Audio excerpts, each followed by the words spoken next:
귀한 찬양 감사합니다. 우리 귀한 찬양 나눠주셨는데 큰 박수로 하나님께 영광을 돌리겠습니다. 우리 박수 치고 싶은 분이 계신 것 같아가지고 박수 치고 싶으실 때 함께 하나님께 영광의 박수 올려드렸습니다. 이 계절이 확 변한 것 같죠? 저는 오늘 예배당 들어오면서 우리 강당 꽃을 보고 이제 가을이구나 라고 생각이 됐어요. 이 도시에 살면 이 계절의 변화를 잘 알지 못하는데 이렇게 계절에 따라서 아름다운 성전 장식을 해주셔서 우리의 감성을 또 이렇게 잘 채워주셔서 감사하고, 제가 집사님한테 물어보니까 이 꽃이 안시리움 호접란 이렇게 된대요. 저도 잘 모르는 꽃인데 도시에 살면 꽃 이름도 모르는데 이렇게 귀한 성전에 장식해 주시고 하나님께 영광 돌려서 감사하고요. 우리 가을이 되었습니다. 오늘 점점 풀어가고 또 귀한 열매를 맺고 있는 이 계절에 오늘 사무엘상에 있는 말씀을 통해서 사라져가는 등불을 다시 켜라 라는 제목으로 말씀의 은혜 나누도록 하겠습니다. 세상이 너무 빨리 변화하고 있죠. 계절도 빨리 변하고 또 여러 가지 기술의 변화와 아울러서 어떻게 세상이 변해갈까, 다들 이게 너무 빨리 변하니까 아무도 어떤 방향으로 변할지 예측할 수 없고, 또 예측할 수 있으면 뭔가 대비를 할 텐데 어떤 준비를 해야 되는지 누구도 말할 수 없는 그런 시대에 살아가고 있지 않나 생각합니다. 다들 열심히 달리지만 누가 이 길이 바른 길이요 라고 말하지 않는 시대, 그래서 사람들의 불안과 고독이 점점 커지는 그런 시대를 살아가고 있습니다. 오늘 본문에서 읽었던 사무엘 선지자가 어린 시절에 그 시대도 마찬가지였다 생각이 듭니다. 사무엘의 어린 시절을 통상적으로 사사시대다라고 이렇게 말씀을 하는데, 사사시대를 대표적으로 표현하는 한 가지 구절이 있습니다. 모든 사람들이 다 자기 소견대로 행했다라는 그런 말이죠. 굳이 포스트 모던이니 하는 어려운 얘기를 들춰내지 않더라 할지라도 사람들이 다들 자기가 옳은 대로 행했다라는 선과 악의 구분이 모호해지고, 내가 어디에 서 있는지 또 내가 어느 편인지에 따라서 참과 거짓이 얼마든지 왜곡되고 변하는 시대를 묘사하고 있습니다. 오늘 본문에서 이 시대를 이렇게 표현하고 있죠. 3장 1절입니다. 여호와의 말씀이 희귀하여 이상이 흔히 보이지 않았다라고 말씀하고 있습니다. 한마디로 영적인 암흑 시기를 살아가고 있습니다. 하지만 이 어두움 속에서도 하나님께서 일하시는 것을 보게 됩니다. 하나님께서 아직 등불을 끄지 아니하셨다라고 3절에 말씀합니다.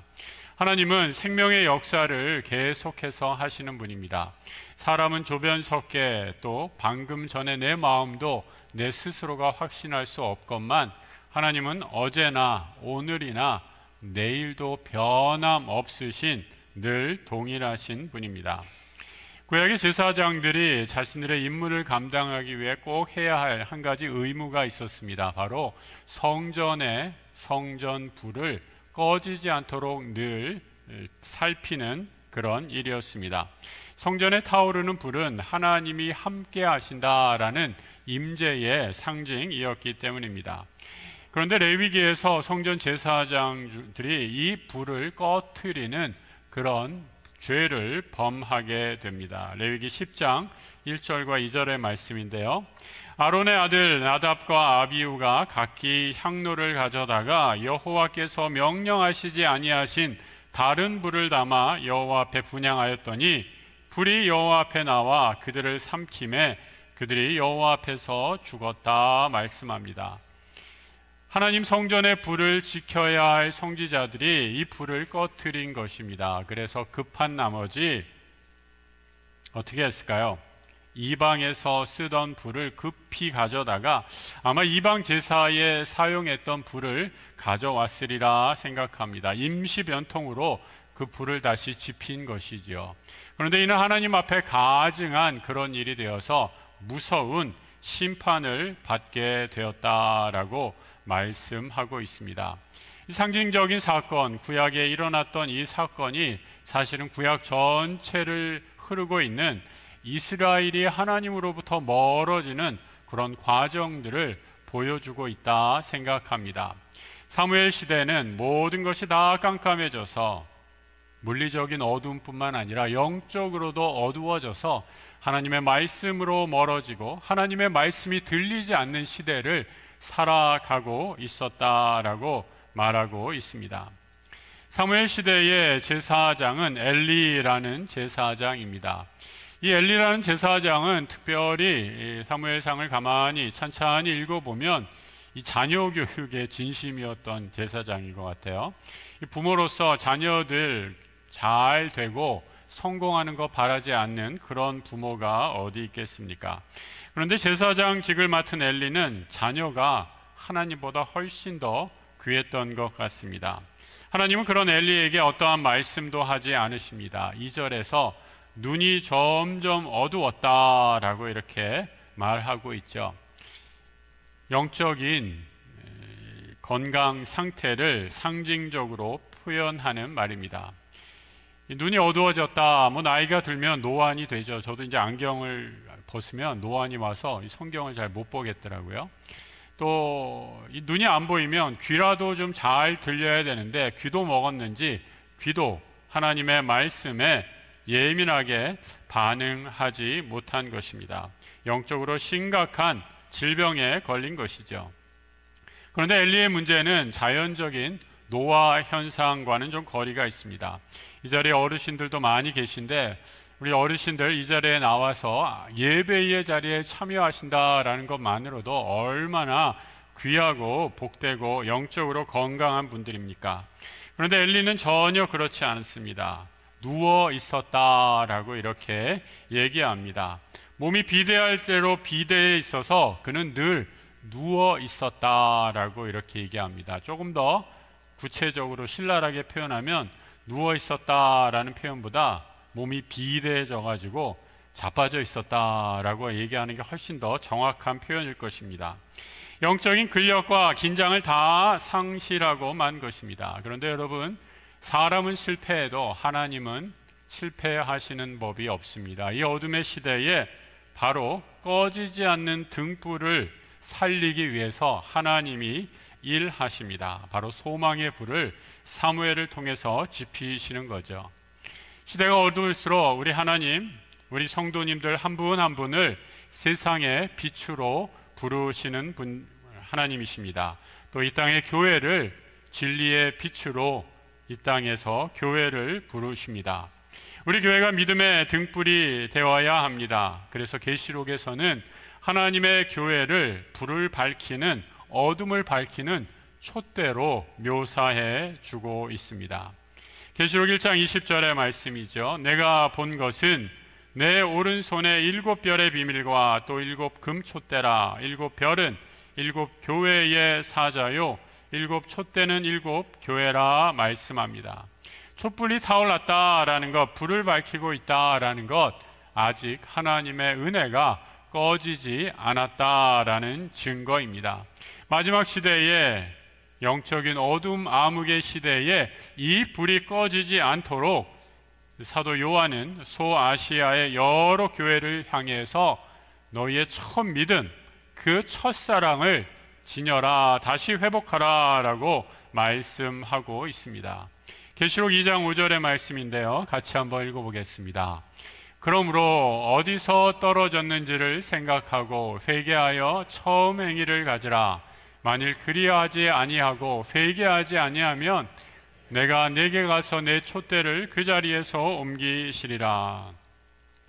하나님이 몸된 교회를 이 시대 마지막 구원의 촛대로 보신다 말씀합니다. 그리고 이 사명을 제대로 감당하지 못할 때 이 촛대가 옮겨지리라 경고하십니다.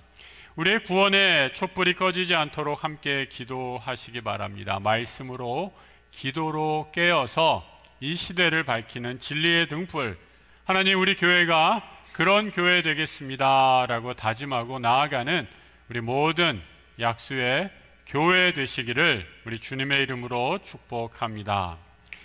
엘리 제사장은 영적으로 둔감했지만 한 가지 귀한 일을 했습니다.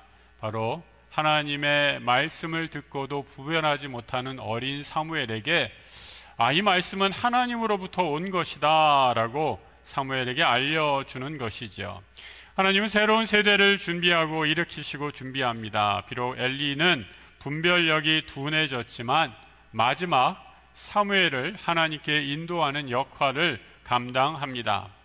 하나님이 사무엘을 부르셨는데 사무엘은 엘리 제사장이 자기를 부르는 것으로 착각합니다. 그리고 엘리에게 가서 제사장님 저를 부르셨나요? 라고 이렇게 말하자 엘리는 아니다, 다시 가서 잠이나 자거라 라고 이렇게 말하죠.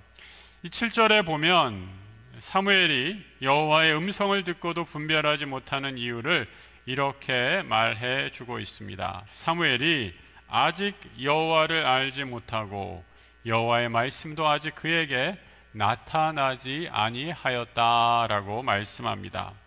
사무엘은 아직 여호와 하나님 만난 적이 없습니다. 인격적으로 그 말씀을 체험한 적도 없습니다. 그러니 하나님의 음성을 듣고도 이게 사람의 말인지 하나님의 말씀인지 구별해 낼 수가 없었다라는 것이죠.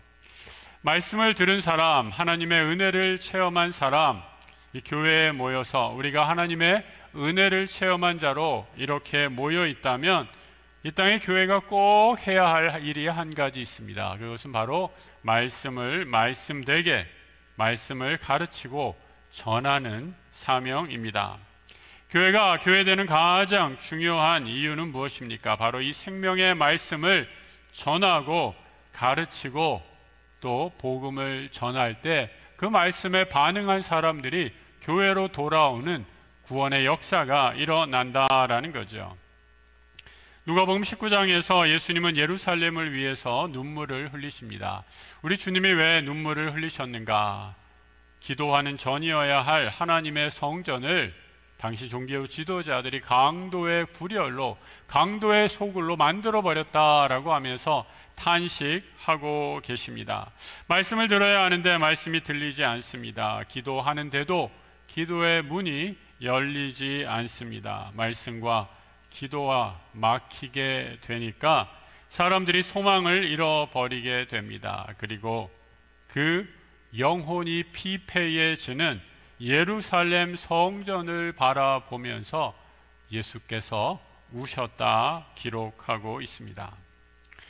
미국의 한 신학자 또 목회자인 한 분이 우리가 예수를 믿고 변화되는 과정을 아주 간단하게 영어의 세 가지 C로 시작되는 단어로 아주 간단하게 정리를 했습니다. 한번 여러분들이 내가 예수를 어떻게 믿었는가 한번 생각해 보면서 비교해 보셔도 좋으리라 생각합니다. 제일 처음에는 첫 C가 뭔가 curiosity, 호기심으로 시작한다라는 거죠. 교회에 대해서 아무것도 몰랐습니다. 이것은 우리 모태신앙인 분들도 크게 다르지 않을 거라고 생각해요. 교회에 습관적으로 부모님 따라 아무것도 모르고 다니다가 어떤 하나의 계기를 통해서 신앙에 궁금증을 갖게 되는 순간이죠. 어른이 되어서 나오기 시작했다면 주변에 아는 분들이 교회 가자, 교회 가면 좋은 일 있다라는 얘기, 선물도 주고 모두 준대라고 이렇게 얘기하면서 처음에 나는 교회는 전혀 모르지만 호기심 때문에 또 내가 알고 있는 사람의 어떤 이끌림을 향해서 이렇게 처음 교회에 발을 들여놓을 때 우리 신앙이 시작된다라는 거죠. 그런데 이 호기심에서 많은 분들이 그냥 주저앉게 되는데 한 단계 더 발전하게 되면 신앙의 고백의 단계, 컨페션으로 나아가게 됩니다. 사실 예수님이 제자들을 불렀을 때 제자들도 사실 예수를 바라보면서 굉장히 큰 호기심으로 따랐던 것을 보게 됩니다. 예수님이 큰 능력을 행하시고 또 좋은 말씀을 듣고 우리 주님이 메시아인가? 그런 것까지는 아직 잘 몰라도 엄청난 능력을 행하시는 분은 맞는가 보다라는 호기심에 예수를 따르게 되죠. 그런데 예수님이 제자들에게 어느 순간에 이런 질문을 합니다. 사람들이 나를 이래라 저래라 무엇이다 누구다 라고 얘기하는데 너희들은 그러면 나를 누구라 하느냐? 이렇게 주님이 묻게 되죠. 이때 베드로가 예수님을 향해서 주는 그리스도시요 살아계신 하나님의 아들이십니다 라는 귀한 신앙 고백을 하게 됩니다. 예수님을 인격적으로 나의 살아계신 주요 하나님으로 만나게 되는 순간입니다. 신앙의 한 단계 더 발전하게 되죠. 신앙 고백을 했다고 늘 믿음이 흔들리지 않는 것은 아닙니다. 그 다음에 컨빅션, 확신의 단계로 이어지게 되죠. 여전히 믿음의 길을 걷다가 끊임없이 죄와 싸우고 신앙에 오르락 내리락이 있는 것을 경험하게 됩니다. 하지만 성령께서 내 안에 계시고 나와 함께 하심으로 웬만한 일엔 흔들리지 않고 믿음의 확신을 가지고 승리하는 삶을 살아가게 되는 것, 이 세 가지 C로 잘 정리해 주었습니다. 저는 여기다가 한 가지를 좀 더 붙이고 싶어요. 바로 기도라는 하나님과의 교제의 단계입니다. 기도한다라는 것은 하나님과 나와 계속해서 영으로 대화하는 것을 의미합니다. 기도가 더 깊어지면 내 뜻을 아뢰는 그런 유아적인 기도에서 하나님의 뜻을 알고 하나님의 뜻에 순종하는 영적인 성장과 성숙이 이루어질 수 있기 때문입니다. 기도하게 될 때 하나님께서 우리의 기도를 들어주시고 응답하시는 것을 경험하게 되죠. 예수님은 요한복음에서 우리의 기도를 이렇게 말씀해 주고 있습니다. 같이 한번 읽어보겠습니다. 요한복음 15장 16절 말씀. 너희가 나를 택한 것이 아니요 내가 너희를 택하여 세웠나니 이는 너희로 가서 열매를 맺게 하고 또 너희 열매가 항상 있게 하여 내 이름으로 아버지께 무엇을 구하든지 다 받게 하려 함이라. 예수의 이름으로 기도하고 구할 때 우리 주님이, 우리 하나님이 모든 것을 다 응답해 주시겠다 말씀합니다. 여러분, 우리는 하나님이 내 기도를 응답해 주실 때 내가 원하는 대로 이루어져야만 그것이 제대로 된 응답이다라고 생각을 합니다. 그런데 이것은 우리의 착각입니다. 하나님의 기도 응답에는 거절도 있습니다. 거절하신 것도 하나님의 응답이시죠. 내가 원하는 대로 다 들어주는 것만이 응답이 아니라 하나님이 거절에 응답하는 것도 응답이다라는 거죠. 그래서 우리의 모든 기도를 들어주시던 기도든 거절하시던 기도든 하나님이 다 들어주시기에 하나님은 우리의 기도에 다 응답해 주신 것이죠. 여러분, 이런 놀라운 하나님의 구원의 역사는 지금도 계속되고 있습니다. 주중에 한 모임에서 우리 성도분의 간증을 들었습니다. 지금 1급 고위 공무원이 계신 분인데 지금 이렇게 국가기관에서 일하고 있는 분이세요. 이분은 근데 전혀 교회에 다니시지 않았던 분이셨어요. 원래는 이 불교 가정에서 자라나서 불교 강연도 하러 다니시고 또 심지어 혼자서 불교 철학을 공부하면서 아주 깊이 불교에 심취했던 그런 분입니다. 그런데 이분의 삶에 갑자기 어려움이 닥치게 됐어요. 가정에 어려움이 생기고 부모님에게 어려움이 생기고 자녀에게 어려움이 생기면서 자신의 힘으로 아무리 머리를 굴리고 싸매고 고통 가운데 있어도 이 불교의 교리 안에서 자신의 인생의 짐의 무게를 해결할 수 없다라는 것을 발견하게 되었던 터에 우연한 기회에 아내가 다녔던 교회에 나가게 됩니다. 새벽 일찍 나가서 뒷자리에 앉아서 기도하는데 하나님께서 큰 은혜를 주셨는데 성령 체험의 은사를 주셨어요. 온 몸이 발끝에서부터 머리까지 뜨거운 몸으로 마치 불과 같이 뜨거워지면서 혀가 막 이렇게 꼬여있었다 이렇게 얘기해요. 그리고 환상 가운데 자신의 입에서 아주 검은 가시 같은 게 이렇게 확 덩어리가 나오는 것을 경험을 했는데 그 덩어리가 무엇이었는가? 그동안 가정에서 집에서 아내에게 했던 나쁜 말들, 자녀에게 했던 나쁜 말들이 그 가시로 보여주시면서 내가 얼마나 죄인인지를 깨닫게 하셨다라는 거예요. 그 전에는 인생에서 승승장구하면서 1급 서기관 가리까지 오르셨는데 그 고난의 삶 앞에서 내가 죄인이구나, 내가 이렇게 무력한 존재이구나 라는 걸 깨닫고 하나님 앞에 엎어지셨다라는 겁니다. 그리고 새벽마다 성경을 읽으시는데 지금 벌써 성경을 3독이나 하셨대요. 공부를 잘하는 분이라 성경을 얼마나 꼼꼼하게 읽으시는지 다 공부하는데 간증하는 걸 듣고 있으면서 야, 교회에 다닌 지 불과 몇 개월밖에 안 된 분이 그렇게 열심히 내서 저 정도의 지식을 갖고 있다라는 거에 깜짝 놀랐습니다. 성령께서 함께 하시고 깨달음을 준 것이지요. 오늘 아까 방금 읽으셨던 것처럼 우리가 여러분 이 자리에 와서 예배하고 있지만 우리가 착각하는 게 있어요. 내가 예수 믿기로 결심해서 그래, 내가 교회 한번 나와준 거지, 내가 누구를 위해서 나와준 거지, 내 선택이다 라고 생각하실지 모르지만 성경은 그렇게 말하고 있지 않습니다. 하나님이 여러분 한 분 한 분을 택하셔서 하나님 자녀 삼아 주셨다라고 말씀하고 있습니다. 엘리도 마찬가지이죠. 하나님의 음성을 듣고 나서야, 여러 차례 듣고 나서야 엘리 선지자는 하나님께서 사무엘을 택하셨다라는 것을 깨닫게 됩니다. 그리고 마침내 4번째 하나님의 음성이 들릴 때에 사무엘에게 이렇게 말해 줍니다.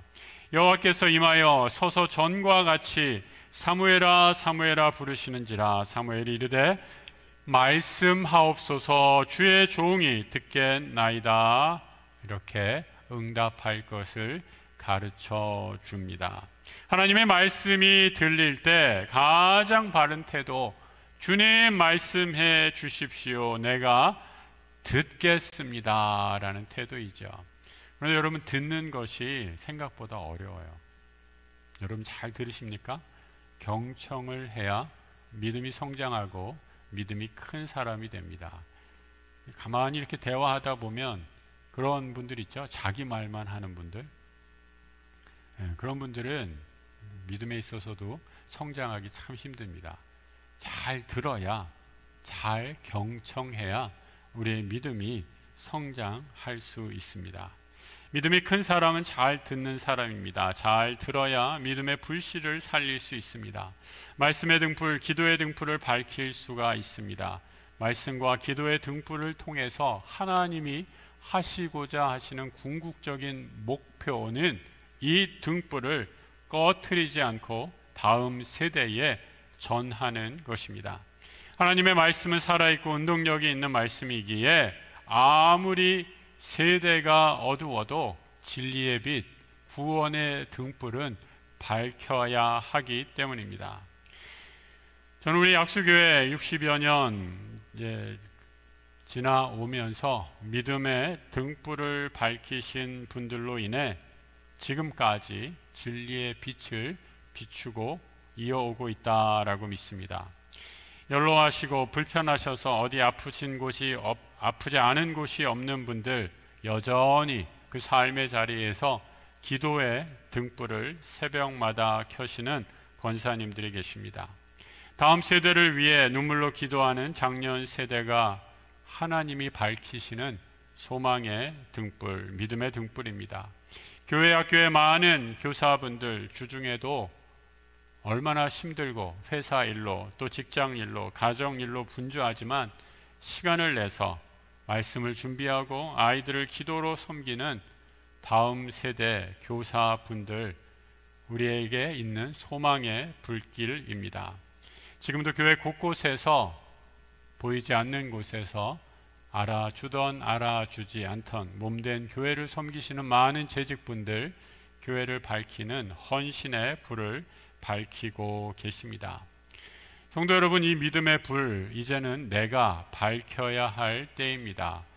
저분 열심히 하는구나, 여기에서 멈추지 마시고 또 시대 탓을 하지 마시고 이렇게 어두운 시대에서 내가 뭘 할 수 있나 좌절하거나 낭망하지 마시고 하나님, 나를 지금 이 시대에 나를 생명의 불꽃으로 부르셨음을 기억하십시오. 그리고 하나님의 생명을 의지해서 그 믿음의 불씨를 지키고 다음 세대에 이 빛을, 이 촛불을 전하고 꺼져가는 생명을 밝히는, 구원의 등불을 밝히는 성령 충만한 우리 교회, 또 예수의 하나님 나라의 사람들, 예수의 제자들 다 되시길 우리 주님의 이름으로 축복합니다. 함께 기도하겠습니다. 우리 기도하실 때 여러분의 삶 가운데 지금 영적인 건강 상태를 한번 잠시 스스로 점검해 보시기 바랍니다. 내가 가장 심해져 가는 영적 등불은 무엇인가 한번 생각해 보시기 바랍니다. 기도의 열심을 잃어버리셨습니까? 그러면 다시 기도의 열정을 회복해야 되겠고요. 말씀에 대한 갈급함을 잃어버리셨습니까? 목마른 사슴이 시냇물을 찾기에 갈급함 같은 그런 영적인 갈급함 회복하게 해달라고 기도하시기 바랍니다. 또 우리 다음 세대에 내가 교회의 어른으로 이 믿음의 등불을 전하는 그런 역할을 잘 감당할 수 있게 해달라고 기도하시기 바랍니다. 하나님, 지금까지 내 삶에 빛이 되어주시고 등불이 되어주셨는데 내가 이 믿음의 길 걸어온 노하우를 우리 자녀들에게, 우리 젊은이들에게, 우리 청년들에게, 우리 어린이들에게 잘 전할 수 있는 믿음의 사람, 신앙의 유산, 신앙의 바톤 터치를 하는 믿음의 촛대를 건네는 세대 될 수 있게 해달라고 이 시간 우리 함께 꺼져가는 이 시대의 영적 등불을 살리는 결심으로 함께 기도하며 나아가도록 하겠습니다. 함께 기도하겠습니다.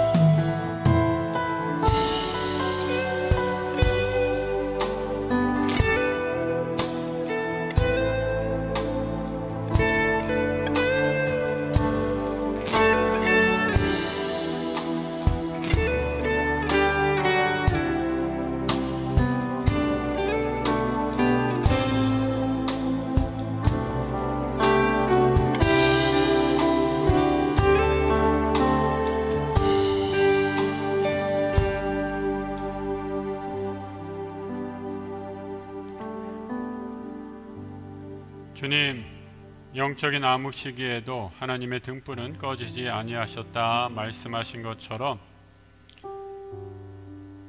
오늘 우리에게도 꺼지지 않는 믿음의 등불을 남기셨음을 믿습니다. 어린 사무엘을 부르셨듯이 우리 교회의 아이들, 청소년, 청년들 불러주시고 저들의 귀가 주님의 음성에 민감할 수 있도록 활짝 열어 주옵소서. 우리 장년 세대들에겐 노년의 지혜와 믿음의 유산을 전하는 사명 허락해 주시고 젊은 세대에겐 말씀 위에 바로 서서 용기와 순결로 이 믿음을 지키게 하여 주시고 교회는 변화된 시대 앞에 두려워하지 않고 복음의 본질을 굳게 붙잡아 담대히 그 복음을 전하는 믿음의 공동체 되게 하여 주옵소서. 우리의 가정과 구역과 교회가 주님이 행하신 놀라운 일을 찬양하며 꺼져가는 등불을 다시 밝히는 불씨가 되기를 소망합니다. 우리의 작은 헌신과 눈물이 하나님 나라를 이어가는 거룩한 불꽃 되게 하여 주옵소서. 교회의 주인이시고 생명의 주 되신 예수 그리스도의 이름으로 기도드립니다. 아멘.